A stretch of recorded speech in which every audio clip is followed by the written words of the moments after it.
Morning, everyone.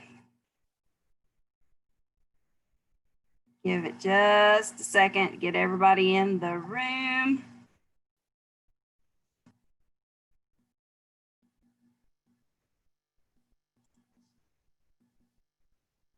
All right. Good morning. Happy Thursday. It is Thursday and it is June the 11th. Can you believe it? This month is flying by just like the last month flew by. We're very glad to have everyone joining us this morning. Good morning, family. And we're going to go ahead and get started. You know the drill about chatting in your questions and comments. If you're on the Zoom call, if you're on YouTube Live, chat your comments and questions in, and we'll pull those over. After the fact, you'll go to auxiliary.uga.edu, click on the Auxiliary Connections tab, and then select the survey and feedback link, and you can leave your questions, comments there anonymously, or you can leave your name. Either way, we don't have a preference either. So with no further ado, we'll go ahead and get started this morning. Safety first with Kris Ingmudson. Take it away, Kris. All right, good morning, everybody. I'm gonna go ahead and share my screen.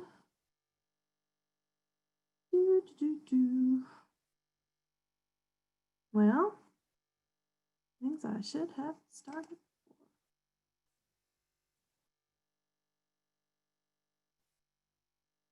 All right, small technical difficulty here for a second. My file closed out.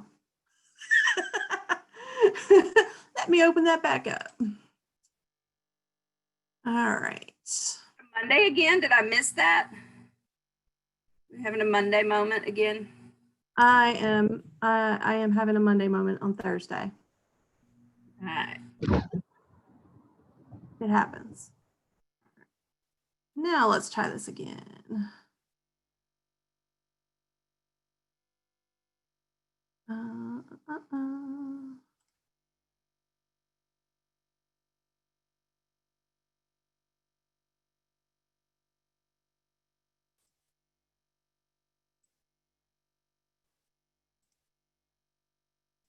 There we go.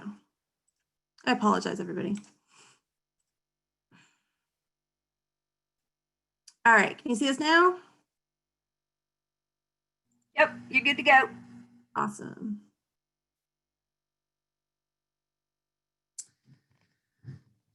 Oh, thank you, Robert Holden. Yes, we have had a string of Mondays for the past few months, I think.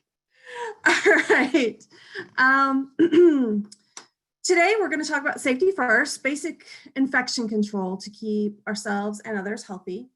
For a lot of us in dining services, this is something we think about all the time in the context of food safety, but we're kind of trying to broaden the net a little bit here and take it back to the what and why of infection control. So, my name is Kris Ingmudson. I know most of you guys, and I'm excited to meet some of you in person that I've enjoyed getting to know over the past couple months in the connection sessions. That's been really exciting. I am a certified professional in food safety from the National Environmental Health Association. I'm a food safety coordinator for dining services and have been for several years. I've worked for dining since, I think we're coming up on 17 years in August. And that doesn't count my years as a student employee prior to that. So I've been around the dining services family for a really long time. What qualifies me to teach this is not only my background in food safety, I've also like 2 months away from finishing my Master's of Public Health and Environmental Health Science, which is great. I'm really, really excited to be almost done with that. I also will receive a graduate certificate in disaster management. and I'm just general science and public health nerd. Okay, so first we're going to talk about pathogen transmission. Going back to basic microbiology for a second. A pathogen is a microorganism that causes human illness. Well, we're talking about human pathogens here. And microorganisms are things like bacteria, viruses, fungi, molds, parasites. They can't be seen without a microscope. You can't taste them. You can't smell them. And they are everywhere, everywhere. There's estimates that the worldwide bacterial biomass exceeds that of all plants and animals combined on Earth. So they are the dominant life form on Earth. So we're going to think bigger by thinking smaller. Is that a thing? We do that? And we know very little about the micro world, honestly. What we don't know far, far exceeds what we do know. The estimates are that somewhere in the neighborhood of 10% of all bacteria on Earth are pathogenic to humans. But since we don't really know how many bacteria there are, that's a really kind of a huge swing of an estimate there. So in order for a pathogen to make you sick, it has to get into your body somehow, right? So people made fun of me for my food safety talk, if you saw that the second week we did this, something like that, about getting in your face holes. But one of the basics of infection control is cover your holes. If you got a hole, someone can get in that hole. So cover your holes. And so that's one big way pathogens can get into your body is through your mucous membranes. Your skin, your eyes, your nose, ears, mouth, your genital urinary tract. That's one big way. Another way is through inhalation into your lungs. Ingestion, which is into your digestive system, often through the fecal oral route of transmission, which is when, say somebody doesn't wash their hands after they use the restroom, and then they touch food, and fecal bacteria or pathogens get into your mouth. So, yum. And then finally, parenteral portal of entry. That's something we won't talk much about today, but it is another way pathogens can get into your body. That's through breaks in the skin. So wounds, injection sites, bites, punctures, surgery, those sorts of things. All right, so we're going to focus on two different kinds of microorganisms today, pathogens. The first is bacteria. They are living, single-celled organisms. They are carried by food, water, humans, and insects. And they are found in soil, air, water, everywhere.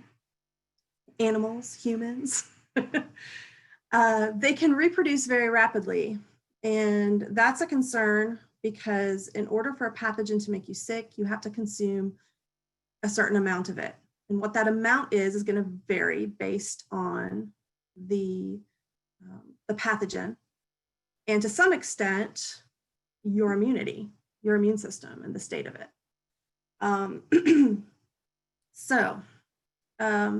Now, not all bacteria are pathogens. There's lots of great bacteria.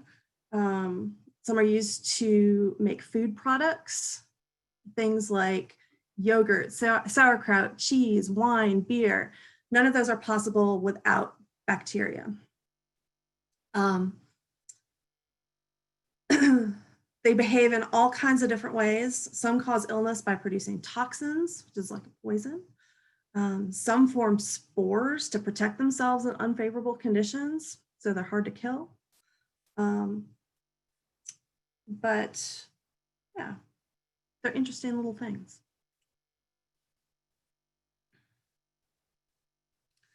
Viruses rely on a living cell to reproduce. Basically, a virus is genetic material, and it can be transported in different ways and protected in different ways. But the crux of it is it's genetic material. And what it does is when it gets into a living host, it uses that host's own cells to replicate itself. It uses the tools that are inside that cell to copy its genetic material and do its thing. Viruses are even more diverse than bacteria. We know even less about viruses than we do about bacteria. But they don't reproduce or replicate is actually a better word, is what I should have put on this slide, is replicate, in food or on surfaces. They have to be inside a living cell in order to do those things. Some can survive freezing and cooking. They usually contaminate food and surfaces due to poor personal hygiene. All right. Anybody got questions about viruses or bacteria or pathogens? You want to chat those in? None yet. We'll keep an eye out for them. All right. We'll move on then. Behaviors that protect your health and the health of others. This is what we're all most interested in, right? We want to keep ourselves safe, and you know, most of us don't wish illness upon other people either. So one of the most important things we can do to keep ourselves safe is proper. That includes proper hand washing, the use of gloves, the use of hand sanitizer. All of these things are components in hand hygiene, and we'll talk about each of them separately.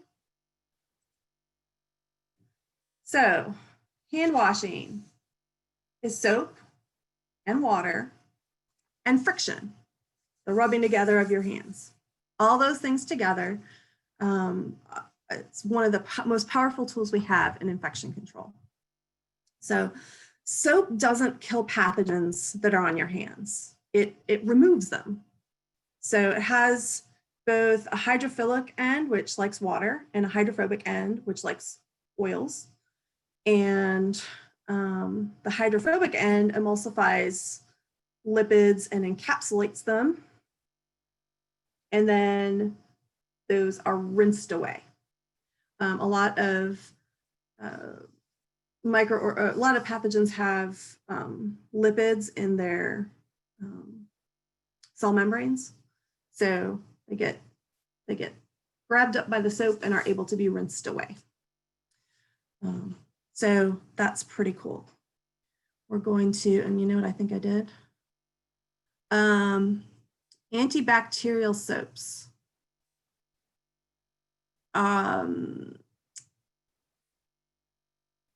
So that's one of the, they don't kill them either. No, maybe not so much. There's not any, most of them are off the market for consumers now. I don't know if you noticed that, but and I think it was 2017, they pulled most antibacterial soaps off the consumer market. I don't know a lot about the efficacy of antibacterial soaps other than it was not, yeah, regular soap does the job just fine. Let's just leave it at that.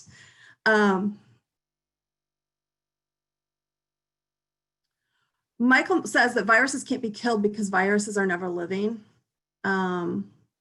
And that's kind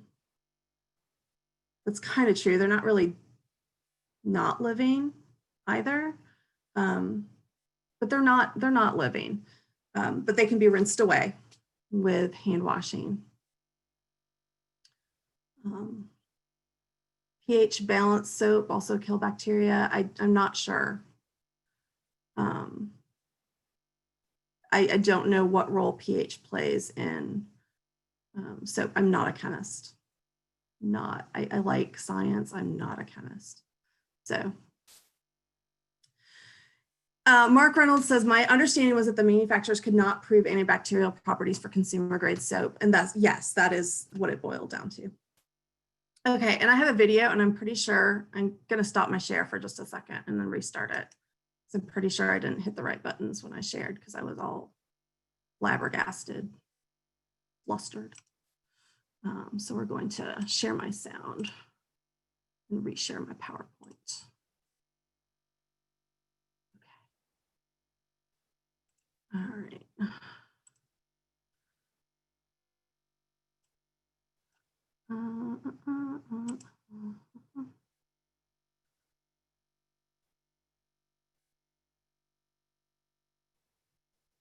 This is taking forever. I'm sorry. There we go. Okay, so we're going to watch a very short video on proper hand washing. Those of you who have been rock stars and already completed the supervisor training and PEP from UGA that was released 2 days ago have already seen this video, but the rest of you get to see it now. I don't think this one has sound, but.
So you can see that hand washing video is pretty good. One thing, it's set on the bottom of the screen to make sure that you are washing your hands, the backs of your hands, and the person who is doing that did not really get the backs of their hands, so I did notice that. Other than that, it was a pretty good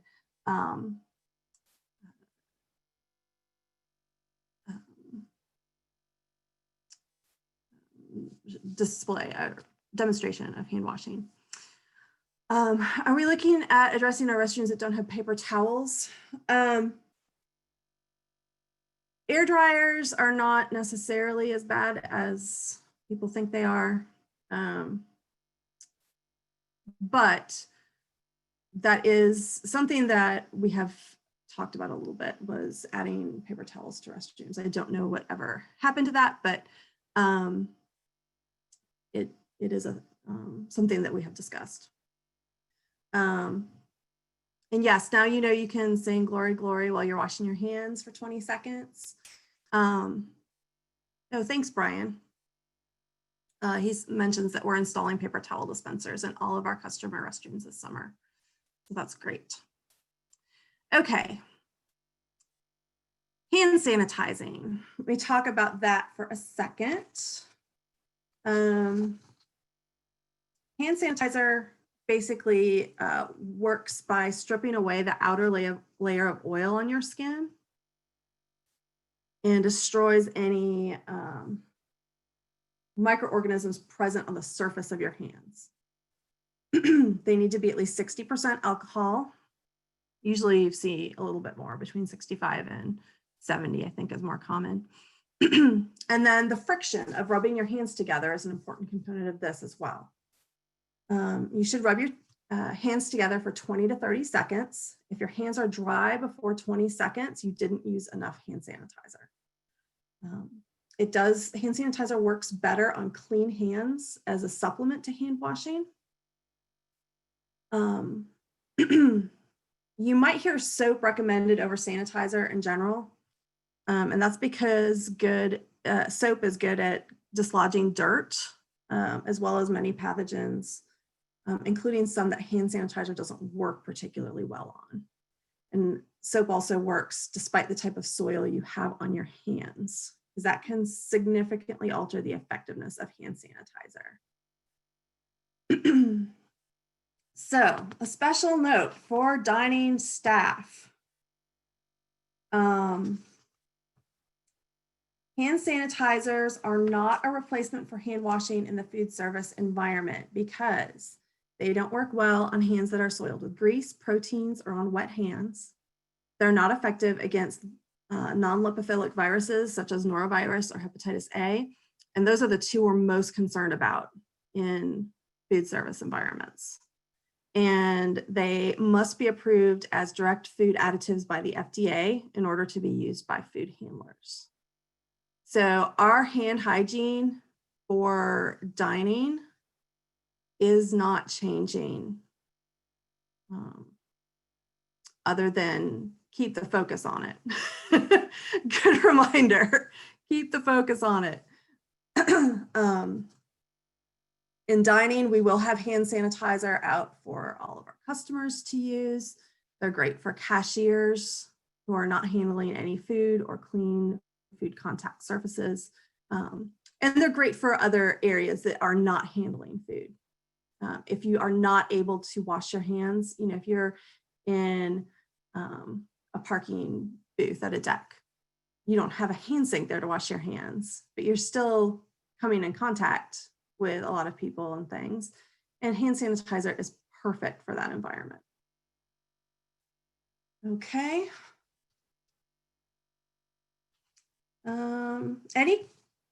Let's see, any questions about hand sanitizer before we move on to glove use? I've stopped looking at the chat because I can't keep up with it. No, but the temperature, did you address the temperature of the water and I just missed it? No, I didn't, but that's a good question. So in dining, hand sinks have to be at least 100 degrees Fahrenheit. But scientifically, it doesn't matter what temperature you wash your hands at. So studies have repeatedly showed that cold water works as well to wash your hands as warm water or hot water, but regulations for food service have not kept up with that. So in dining, we're washing with 100 degrees, at least water. Okay. Glove use.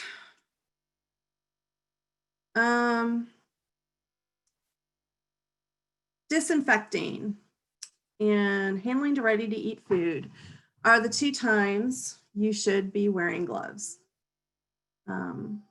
People wear gloves for all kinds of weird reasons. And maybe not weird reasons. I'm not trying to judge, but the two times when you have to wear gloves is when you're disinfecting and when you're handling ready to eat food. All right, we'll talk a little bit more about glove use. It's important to note that your gloves become contaminated the same way your hands do. So if you touch something and you're like, man, I should have washed my hands if I wasn't wearing gloves, then you're going to want to change your gloves because they're now contaminated. The purpose of a glove is to keep your hands from contaminating other things. All right, so this is a video on how to remove gloves because this is something that people don't always do correctly. Project 3D, how to safely remove used gloves. One has to follow specific steps when removing used gloves to minimize the chances of cross-infection.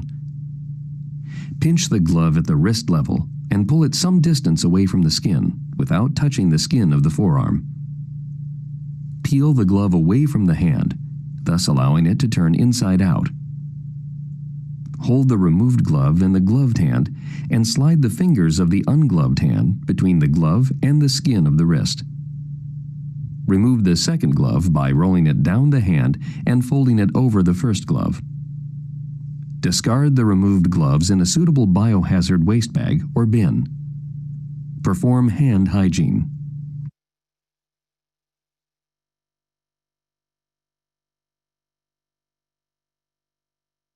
All right. Any questions about gloves before we move on? Changing in gloves occasionally, even if you don't think you've touched something, cross-contamination, because the gloves get a buildup of germs, and washing your hands between glove changes. So in dining, we say to change your gloves anytime your hands have become contaminated, and or at minimum every 4 hours if you're doing the same task. You also change gloves whenever you change tasks. That makes sense. That answer the question? Maybe. Yeah. Biohazard waste bin. Oh yeah, I'm sorry. I meant to mention that before the video started. This is a healthcare video. So they're assuming that you're in a hospital and you're touching people's yucky fluids. So we are not, no biohazard waste bin is necessary for any gloves that we'll be using. Unless we're cleaning up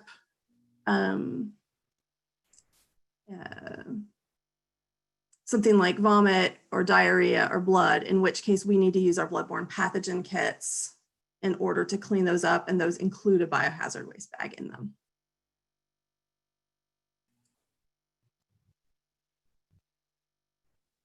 All right. Okay.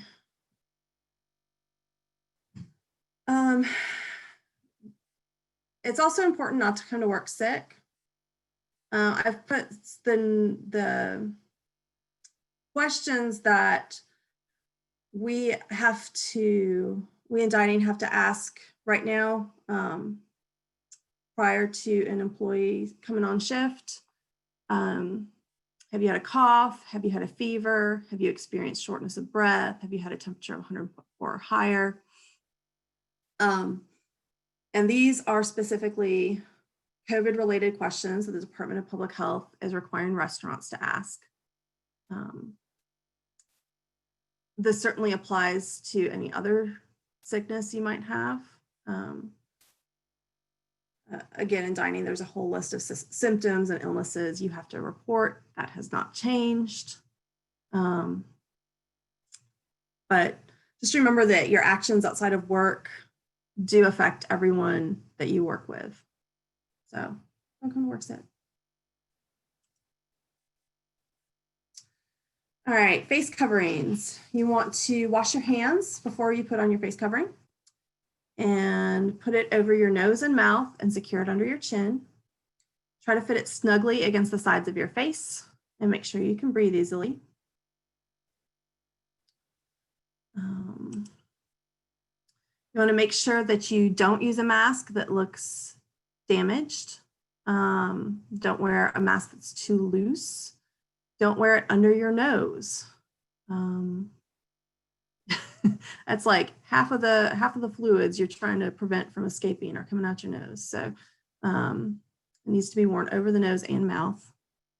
Don't remove the mask when there are people within 1 meter or 3 feet-ish. Don't use a mask that's difficult to breathe through. Don't wear a dirty or wet mask, and don't share your mask with others.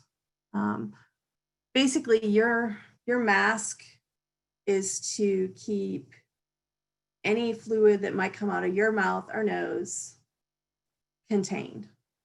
close to you.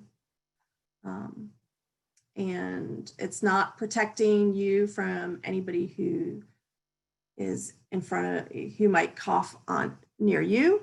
It is to protect them from you. Their mask protects you. So to remove a mask correctly, you want to pull it from the ear loops or the ties. You don't want to touch the front of the mask. And then put it to be washed in hot water before the next use, and wash your hands after you handle your dirty mask. Once your mask is wet, you do need to change it. And so this might come into play with people who are working in very hot environments,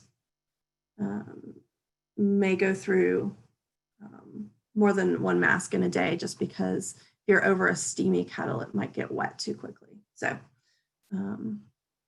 we have planned for that contingency in dining.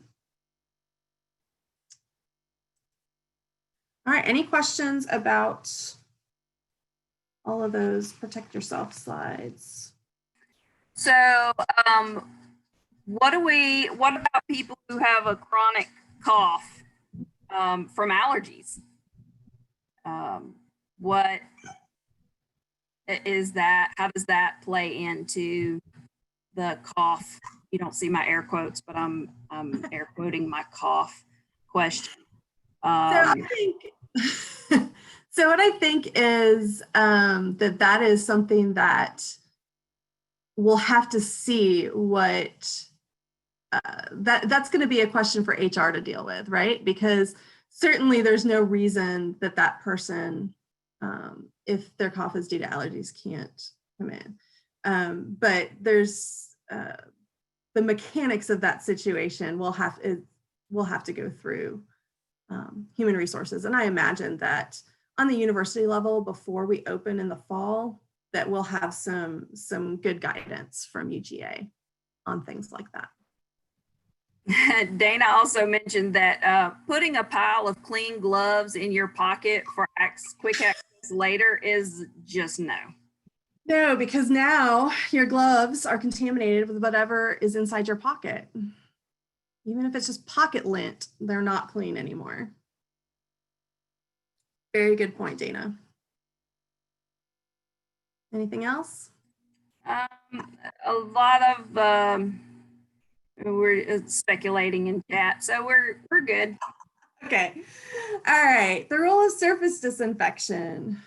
So there's a lot of misunderstanding about how surfaces are kept free of dirt and pathogens. So we're going to try to clarify some of that. So there's 3 different words we're going to use here: clean, sanitize, and disinfect. Cleaning is the process of removing soil, grease, and other debris from a surface. For this, you use some sort of detergent or soap. Sanitizing reduces the number of bacteria on the surface to safe levels, as determined by public health standards.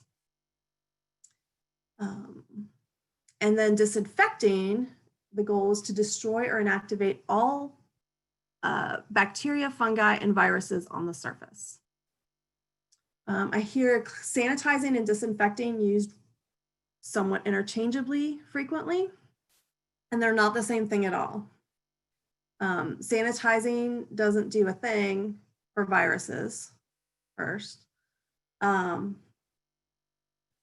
It's really for bacteria, and you're only reducing the number to safe levels, whereas disinfecting is really a much larger kill.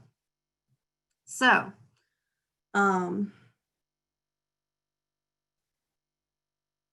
another note for dining, which has all of these, which both sanitizes and disinfects. Sanitizer is to be used on all food contact surfaces. Disinfectants cannot be used on food contact surfaces. It's very important. That could cause type of chemical contamination. and we will talk more about that in a bit. All right, so disinfecting chemicals. If you are purchasing a disinfectant because you want to protect against SARS-CoV-2, then you need to make sure the disinfecting chemical you're buying actually has been proven to do that. And the easiest way to do that is to go to the EPA website and look up list N, and you can get to this page where you can search for your disinfectant. There are over 400 chemicals on this list, so there are a lot of disinfectants that have been approved for use against this. And the best way to search is by the EPA registration number, because chemical companies tend to sell chemicals to other companies and then they're rebranded.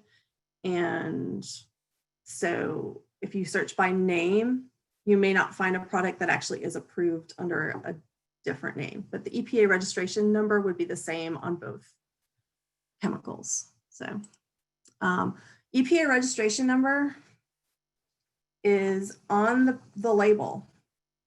You can see right here, this is a bottle of Lysol, a Lysol antibacterial spray, I think. No, it's an all-purpose cleaner. But the EPA registration number is on there, which means I can look it up on that website and see whether or not it is approved for use against SARS-CoV-2. And when you look up, for whatever reason, I did not get the screen capture of the product I just showed you. But you can see on here, it gives you some really important information. It gives you the active ingredient in that chemical, the name, and what directions you need to follow on the label in order to kill SARS-CoV-2. So for example, on this Lysol brand clean and fresh multi-surface cleaner, you want to follow the instructions for rotavirus. And over here, it gives you contact time, and we'll talk about that in just a moment. What needs to be disinfected? Bathrooms, door handles, handrails, touch pads, basically anything that people are constantly touching are the things that you're going to want to make sure get disinfected. So disinfectant efficacy means what do you need to be right in order for the disinfectant to do its job and kill those germs? So first, the concentration has to be right, and that's the amount of chemical mixed with water. So a lot of disinfectants come ready to use. You don't mix it with any water at all. But some of them you do mix with water. And so you have to make sure that you get the concentration exactly where you want it to be. And then second is the contact time. And that's the amount of time the chemical is in contact with the surface. It has to have time in order to kill those bacteria and viruses. So that time is going to vary depending on the kind of bacteria or virus you're trying to kill. So if we go back to, oh, this is annoying, sorry. Here, it gives you the contact time, and that's the number of minutes that the surface needs to remain wet and undisturbed with that chemical in order to kill, in this case, SARS-CoV-2. So you can see here, this Lysol clean and fresh multi-surface cleaner only needs to be in contact and stay wet on the surface for 3 minutes, whereas the Lysol disinfectant spray needs a full 10 minutes of wet time in order to be considered, in order to do the job of killing SARS-CoV-2. So it's going to vary a lot depending on the chemical that you have. And it's important for you to know that.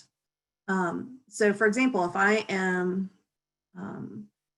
looking for something to clean something that gets touched constantly, maybe a handrail going onto a bus, I'm not going to put a can of Lysol disinfectant spray on the bus for the driver to use because it has to be undisturbed for 10 minutes. And if a bus driver's out on their route, there's no way that's going to work. This would be a longer contact time is more important for when the item is not going to be in use for a while. So. All right, Chris, Brian had his hand up. Ooh, yes. Message. Hang on 1 second. See if I can get him unmuted.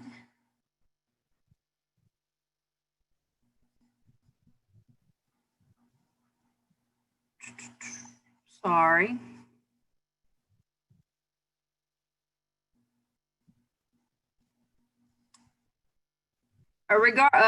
While we're waiting on Brian, I'll say there we did have a question about mask and regarding a reusable cloth face mask. Would spritzing both sides with Lysol or other disinfectant and allowing them to air dry before next use suffice between laundering? I would have to look that up. I don't believe that's a recommended practice.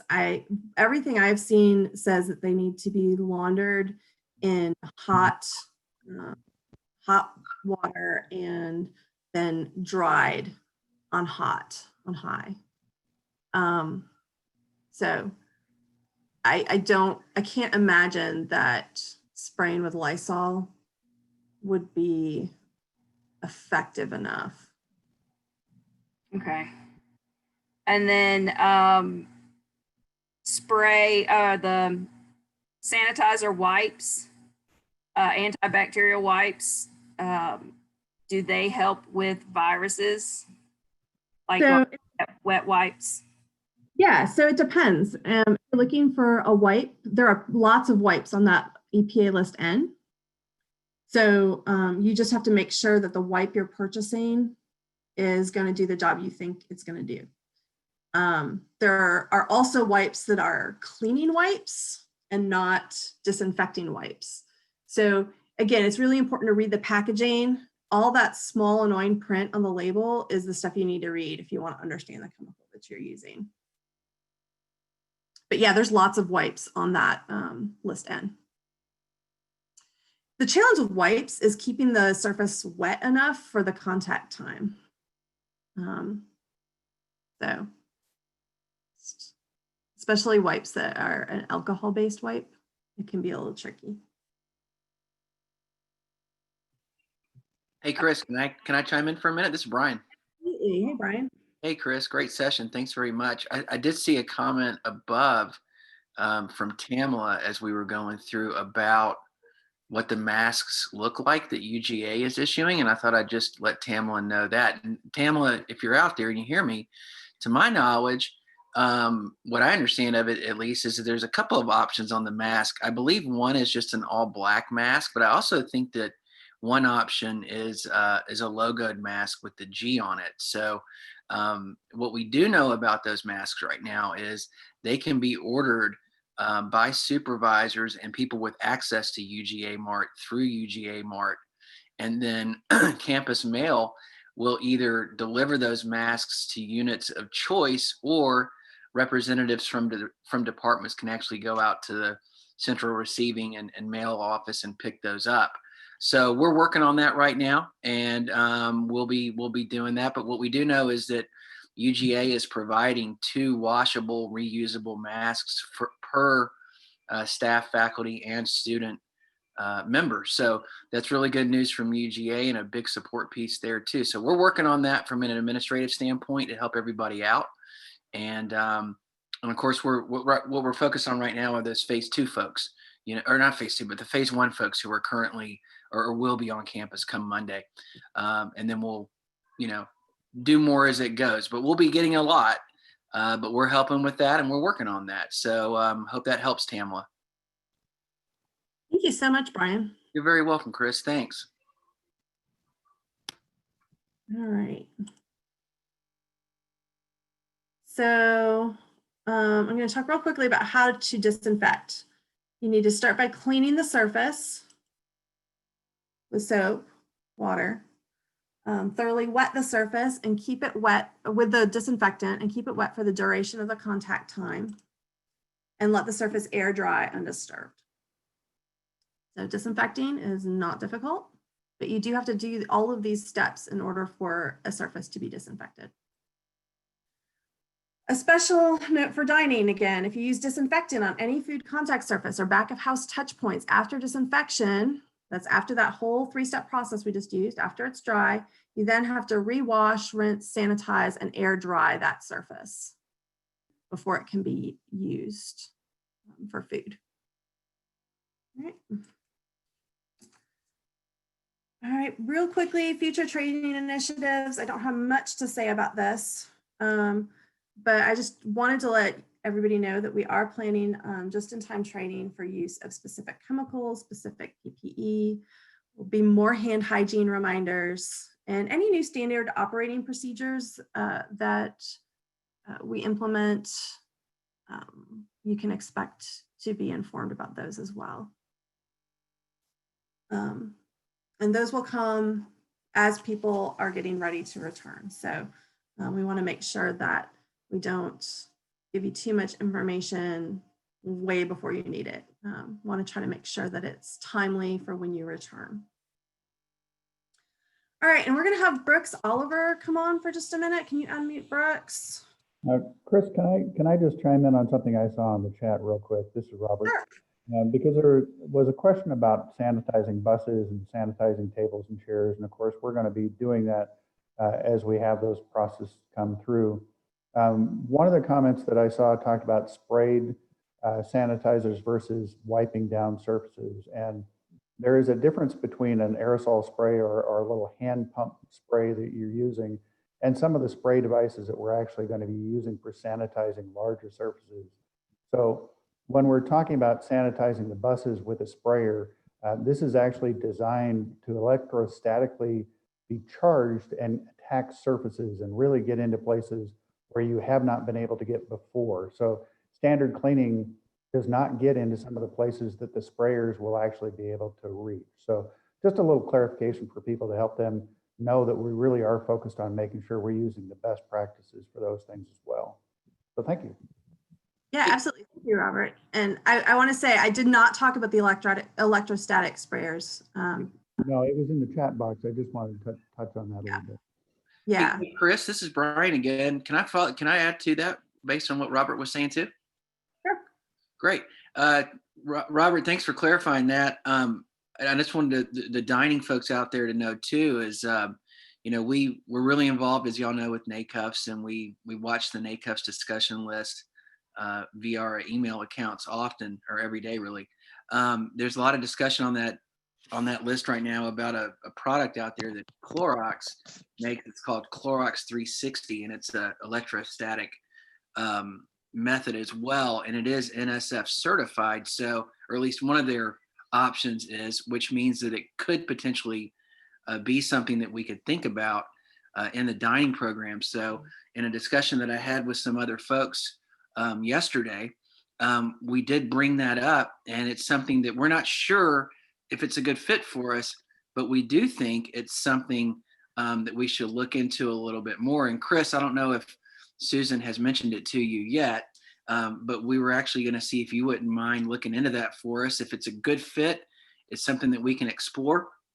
Obviously, if it's not, we'll find something else that fits our needs better or more appropriately. But it's something that we'd like to look into. Yeah, I've been, I've seen that on the NACUFs DL, so yes, we can definitely explore that for sure. I think the hard part, what we're hearing on the DLs is that they're, like a lot of things, they're difficult to get. And That's what I was about to say. I would say to any dining folks out there, I would not expect to see such technology in use by August, just because of the difficulty of procurement right now. Yeah, and that's an important piece too. When we're talking about the Clorox 360 one, that is food grade safe, whereas some of the other ones are not food grade safe and can't be used in those environments. Yep. All right. Brooks, do you want to talk about how people can get this stuff? Sure. Can everybody hear me?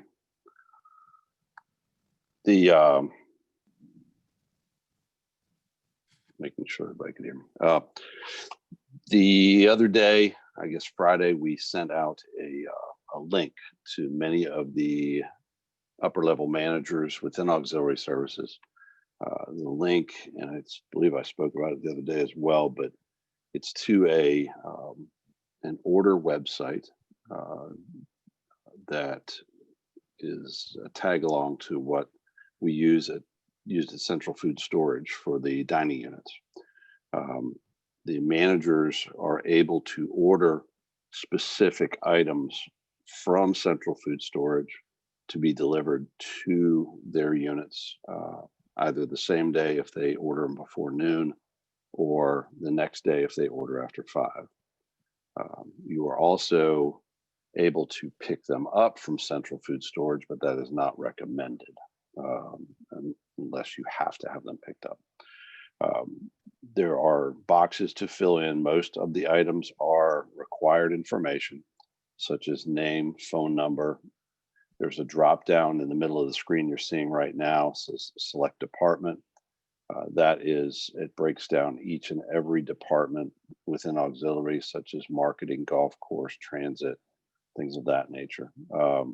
You click that, and then it ties into the account number that will be charged at the end of the month for that product that we are transferring to the individual departments. As with other items that Central Food Storage purchases for the use of dining, these items will be transferred at cost. There is no markup to them. So all the managers, even though the costs aren't listed on here, because the costs, of course, are fluid depending on when we get them, and if an order is already on the shelf and a new one comes in, we're not going to know exactly what it is until we transfer it. Delivery location is the next item, and of course we want to go ahead and know where to bring it. The next page, Kris, if you want to click up at the top, you can't see it, but there is a time when you want it delivered, date and time. So the items that are currently being stocked or will be stocked at Central Food Storage are a hand sanitizer, which is similar to the Purell product. They come in 1-gallon jugs, and if you look at the display, you just click a box and it'll tell you, okay, if you want 1, you click on the 1 box. If you want 2, you want 3, you want 4, you want 5, to go from there. Second item are disposable masks. These, of course, are disposable. They are not the cloth masks that we were just speaking of. They come 52 a box. They can be ordered as well. Gloves, which in many cases, we may not be using them in particular instances. So, of course, that's up to managers as to how we use those. But they come 100 to a box. Now, those come in different sizes. So I may have to talk to Gibbs about which sizes those are going to be included, or are we breaking those down or just sending out larges? I'm not sure on that one yet. Lysol spray, which is just basically what Kris was talking about, is a Lysol spray. Of course, that is not to be used. And these are dining services will be ordering from a whole different menu. This is mainly for auxiliary, so most of this will not be dealing with food safety or food level cleaning or disinfecting. Disinfectant wipes, 160, just like the canister you normally would get. Those are 160 per canister. And then a no contact thermometer. And depending on, I haven't seen yet what our policy and procedure is about taking employees' temperatures. whether it's self-reported or doing that, but you can get a known contact thermometer as well. And so if you have several different locations, you need to go ahead and have those. You can order more than one, up to 6 in this instant. I can get more information on the particular products, such as the disinfectant wipes or the sizes of the gloves, and send those out or get those out to everybody beyond that. These products will be ordered and stocked at Central Food Storage. If at some point, if a manager goes in and sees that the website that say hand sanitizer is grayed out, that does mean at that moment that it is out of stock. If you have a question about when it might be coming back in stock, just give a call out to Brian Gibbs at Central Food Storage, and he would be able to answer that question with the best information he has as far as expected turnaround. These products are, of course, within the supply chain, can be challenging at times. We do have a good supply of them out there right now, but of course we haven't opened yet. So, you know, if there are items that are out, please be patient, but we will get them as fast as we can. They may not be consistent. You may order hand sanitizer this month and it might be Purell brand, but in 6 months it might be another brand. Just depends on how the supply chain is going to fit. Hopefully that helps everybody understand how this is going to work. Like I said earlier, I did send a link out to all the managers. And so hopefully they will let the assistant managers know that you do have the link if they are not on this call, that you will be in charge of ordering, or you'll assign somebody to order for your units. And then any questions, of course, you can always reach out to me. You can always reach out to Brian and at Central Food Storage. We'd be happy to help, and look forward to getting back to business. All right, thank you, Brooks. You're welcome. Any questions? Actually, I do want to mention before, I know we're running out of time. Brooks mentioned thermometers and temperature checks. Currently, what UGA is recommending is that employees check their temperature at home before they come to work. Current restaurant guidance under the Department of Public Health is asking for temperature checks on site. At no time do we record anybody's temperature or any health information about anybody. But all of this could change, of course, before phase 3. So that will, as you return to work, we'll provide more information about what's relevant at the particular time you're returning, and for the particular location where you're working. That clears any of that up. All right, any questions?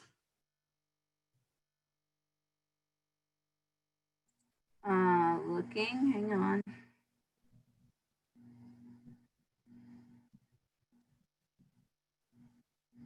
Catherine, while you're looking, can I chime in here just from an HR perspective?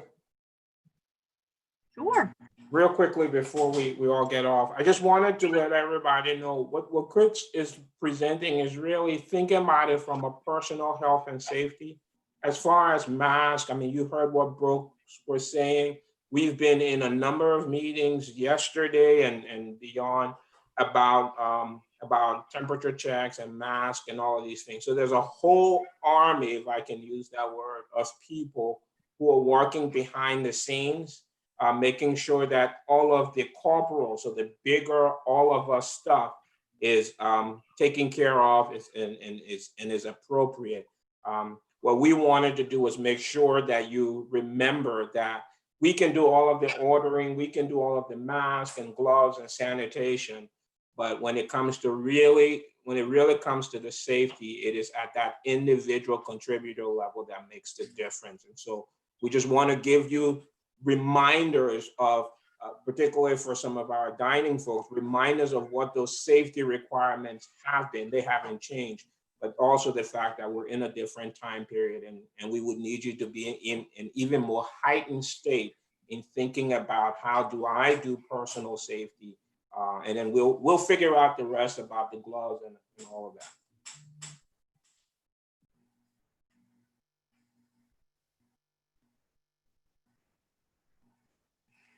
Okay, I think we caught everything. I believe we caught everything.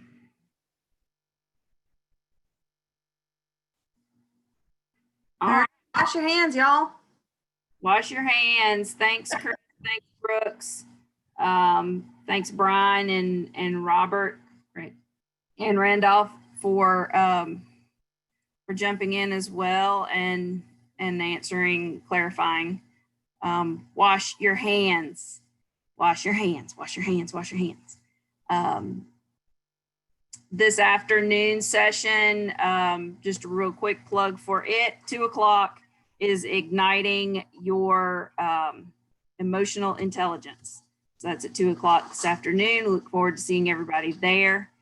I hope you have a great rest of your morning, and we'll see you soon.